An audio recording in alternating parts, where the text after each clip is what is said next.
जय उदयपुर। आज हम उस्ताद श्री अर्जुन राजौरा अंतर्राष्ट्रीय कुश्ती हॉल में मौजूद हैं और आज हम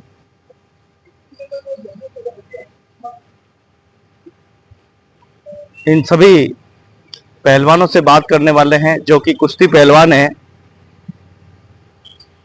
तो देखिए कितनी मेहनत अपने देश के लिए कर रहे हैं, अपने देश के अपने वतन का नाम रोशन करने के लिए, अपने जिले का अपने ढाणी का नाम रोशन करने के लिए ये लगातार प्रयास करते रहते हैं और राज्य स्तर प्रतियोगिता, नेशनल प्रतियोगिता में भाग लेते हैं और देश का नाम रोशन करते हैं।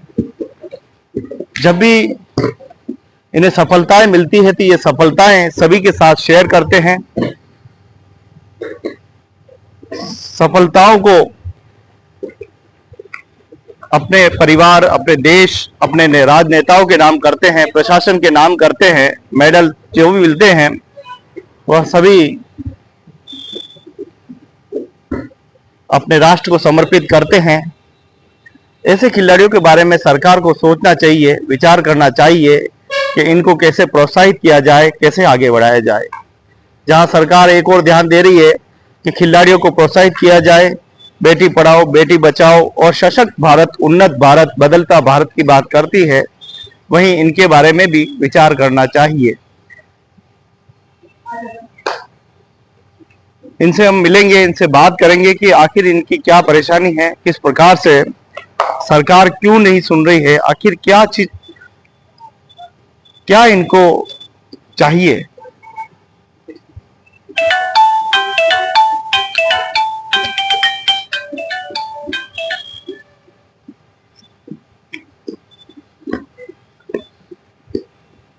तो चलिए हम ये माइक लगाते हैं।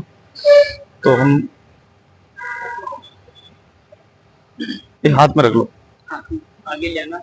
तो एक बार आप सभी आपस में चर्चा करें, अपनी कौशलता को साझा करें। क्या है सोनिया, एक एक करके आप पूछो नाम जी। ऊपर रखो, माइक ऊपर रखो। हाँ, थोड़ा जल्दी फास्ट। क्या क्या तुमने प्रतियोगिता अब तक जीती है? क्या हाँ, बस आ गई है। आप तो बाहर थे ना। हाँ, अभी थोड़े घर में दिक्कत चल रही है, जैसे कि फिर दिल्ली से कर लूंगी। तो अच्छा, तू कहाँ जा रहा है? कंप्यूटर लगा कर। हाँ, मैं कंप्यूटर 2 गेम्स। तो बच्चे आपस में चर्चा कर रहे हैं, तो इनकी चर्चाओं में क्या बात निकल के आती है?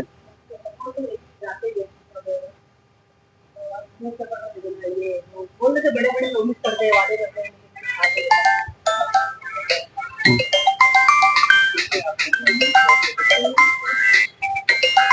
बोलते तो है कि ये करेंगे, वो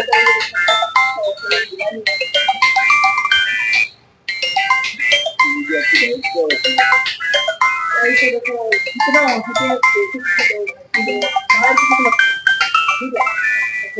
चने हो गए, दूध हो गया, एक दही, मतलब एक बाहर से डाइट आप अफोर्ड कर लेते हो।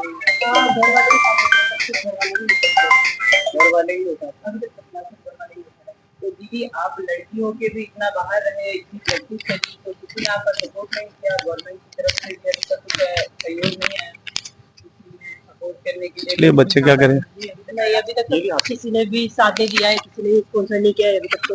अच्छा, मतलब आपके सारे एक बार क्वालिफिकेशन तो बताइए आप कि आपके क्या क्या क्वालिफिकेशन है? अभी तक मैं स्टेट में तो 5 से 6-7 बार मेरे गोल्ड है स्टेट में, और नेशनल में 2 मेडल है मेरे, जिसमें से सीनियर में गोल्ड मेडल और अंडर 23 में ब्रॉन्ज मेडल है मेरा।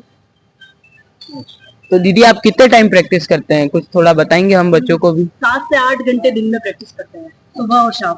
सुबह 4-4:30 बजे उठ के प्रैक्टिस करते हैं और फिर शाम को 4:30-5 बजे से फिर से शुरू करते हैं, 8-9 बजे तक प्रैक्टिस करते हैं। फिर दीदी, आप 7 से 8 घंटा कुश्ती, फिर उसके बाद घर का काम सब कर लेते हैं मैनेज अकेले रहने के बाद भी? हाँ, करना पड़ता है। घर पे भैया और मम्मी अकेले हैं, पापा की डेथ हो गई है, 4 से 5 महीने हो गए पापा की डेथ हो गई, तो अभी थोड़ा संभालना पड़ता है। वो होने के बाद भी आप, मैंने सुना था एशियन के ट्रायलों में भी गए थे और ये सब खेले थे, तो ये सब मैनेज कर लिया था आपने अकेले रहकर भी, हाँ, मेरा किसी इंडिया के सहयोग के बिना? मेरा इंडिया कैंप लगा था। मैं इंडिया कैंप में थी इतने दिन से। मतलब पापा की डेथ हुई थी, फिर उन्होंने मुझे बुला दिया था, मुझे रहने नहीं दिया था। फिर 12-13 दिन में मैं फिर से चली गई थी इंडिया कैंप, दिल्ली में लगा था। तो वहाँ जाके 3 महीने वही प्रैक्टिस करी। एशिया की ट्रायल भी दी, वर्ल्ड की ट्रायल भी दी और अंडर 23 की ट्रायल भी दी मैंने। अच्छा, तो दीदी आपने अभी बोला कि 7 से 8 घंटे आप प्रैक्टिस करते हो, हाँ। फिर आपको उस हिसाब से डाइट भी चाहिए होती है पहलवानों को, हाई डाइट। पर फिर आप 7 से 8 घंटे की प्रैक्टिस के बाद भी इतनी डाइट अफोर्ड कर लेते हो क्या आप? बात ऐसी है, घर पे मतलब मम्मी और भाई इतना सपोर्ट कर रहे हैं ना, चाहे घर पे उन्हें कुछ मिले ना मिले, लेकिन मेरे लिए वो पूरा करते हैं। अच्छा, तो अभी आपके टूर्नामेंट कोई कंपटीशन है नियर बाय? अभी आ रहे यूनिवर्सिटी गेम्स आ रहे हैं और सीनियर की स्टेट्स भी आ रहे हैं और अंडर 23 वर्ल्ड की ट्रायल भी आ रही है। अच्छा, तो दीदी जैसे अभी हमारे भी टूर्नामेंट है SGFI के, तो उसके लिए आप हमें कुछ कहना चाहेंगे, बताना चाहेंगे? जैसे हमारी भी अभी सबकी कंडीशन यही चल रही है, हम सारे जो भी बच्चे पहलवान हैं यहाँ पे, ये सब भी अपनी अपनी डाइट के लिए कुछ अफोर्ड करते हैं, थोड़ा बहुत नहीं करते हैं। आप एक्सपीरियंस प्लेयर है, तो आप हमें कुछ राय दे, रास्ता बताएं कि हम क्या आगे कर सकते हैं, कैसे कर सकते देखो, हैं? ऐसा बिल्कुल मत सोचो कि तुम्हारे साथ कोई नहीं है। तुम हो ना अपने साथ, खुद पर भरोसा रखो, सब होगा। ठीक है, प्रैक्टिस करो सुबह शाम और टाइम पास बिल्कुल मत करो। यहाँ मेट पे आ गए मतलब प्रैक्टिस करनी है, टाइम पास बिल्कुल नहीं करना है। यहाँ आके प्रैक्टिस करो, फिर घर जाओ, फिर खाना खाओ, फोन से दूर रहो, टीवी मतलब दूसरी चीजों से दूर रहो। अगर हम कुश्ती में चले गए ना तो दूसरी चीजों से हम थोड़े अलग ही हो गए।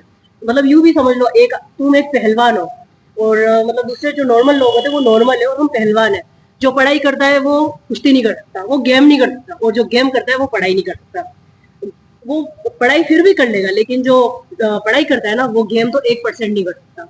तो इसीलिए बस यही कहना चाहूंगी, तो अच्छी प्रैक्टिस करो, कुश्ती से सब कुछ होगा। दीदी जैसे मेरे भी अभी फेडरेशन कप में जैसे सिल्वर पदक लगा था, तो उसके बाद अब जैसे यहाँ पे प्रैक्टिस के लिए हमें अच्छा जोर पार्टनर नहीं मिल पाता है कभी कभी, तो उसके लिए जैसे हमने बहुत सारी ट्रायलें भी दी, बट गवर्नमेंट के थ्रू हमें कोई प्रोत्साहन नहीं मिला। तो आप क्या कहना चाहेंगे कि गवर्नमेंट को स्पोर्ट्स में और क्या क्या देना चाहिए बच्चों को? देखो, जब तक गवर्नमेंट अपना साथ नहीं देगी तब तक तो डिस्ट्रिक्ट से भी बच्चे नहीं निकल पाएंगे। उन्हें हर अखाड़े में एक कोच देना चाहिए। और हमारा इतना बड़ा अखाड़ा है, मैट है, सब कुछ है, लेकिन हमारे पास क्या नहीं है? कोच होना बहुत जरूरी है हमारे पास। अगर कोच नहीं होगा तो कुछ भी नहीं होगा। तो एक बार तो फिलहाल खुद की खुद करो, लेकिन खुद करने से इतना आगे नहीं बढ़ पाएंगे जितना कोच करवाएगा। कोच करवाएगा तो मतलब यूं समझो, कोच की निगरानी में रहेंगे ना तो ना टाइम पास होगा ना कुछ होगा, बस ओनली प्रैक्टिस। दीदी जैसे मैंने सुना है कि आप हरियाणा प्रैक्टिस करते थे, हरियाणा के बहुत बच्चों को हरियाणा गवर्नमेंट बहुत सपोर्ट करती है, उनको जॉब्स, स्पॉन्सर और ये सब करती है। हमारे राजस्थान गवर्नमेंट ऐसा कुछ स्कीम लाई है क्या? खेलों में, हरियाणा में खेलों में यूं है ना, वहां पे खेलों में ज्यादा झुकाव है और राजस्थान में पढ़ाई में ज्यादा झुकाव है। ये बोलते तो बहुत है कि खेलों में ये है वो है, लेकिन करते कोई कुछ भी नहीं। अब मुख्यमंत्री जी से हमने अपील भी करी है कि हमारे लिए ये करे। अभी सीईटी शुरू कर दिए थे, कर रखे हैं मतलब। अब सीईटी, जो बच्चे हैं वो पढ़ाई करेंगे या सीईटी के पेपर देंगे? तुम बताओ। सीईटी के पेपर के लिए पढ़ाई करनी पड़ेगी। अगर पढ़ाई में अगर ध्यान लगाएंगे तो प्रैक्टिस कैसे करेंगे? हम 7 से 8 घंटे प्रैक्टिस करते हैं और प्रैक्टिस के बाद हमें रेस्ट भी जरूरी होता है। रेस्ट नहीं मिलेगा तो प्रैक्टिस भी नहीं कर पाएंगे, तो फिर देश को मेडल क्या खाक देंगे? कुछ नहीं दे पाएंगे हम। इसीलिए मुख्यमंत्री जी से यही अपील है कि स्पोर्ट्स को स्पोर्ट्स में रखे और पढ़ाई को पढ़ाई में रखे, दोनों को मिक्स ना करें। मिक्स करने से सब कुछ खराब हो जाएगा। ठीक है, थैंक यू दीदी, आपने हमें इतना प्रोत्साहन बताया और हमें गाइडेंस करी। हम आशा करते हैं कि आप भी अपने गेम में आगे बढ़ें और आप हमें भी आपके गाइडेंस में रखें साथ में। तो सोनिया, क्या कहना चाहते हैं हम सरकार से? क्या हमें अपेक्षा है सरकार से?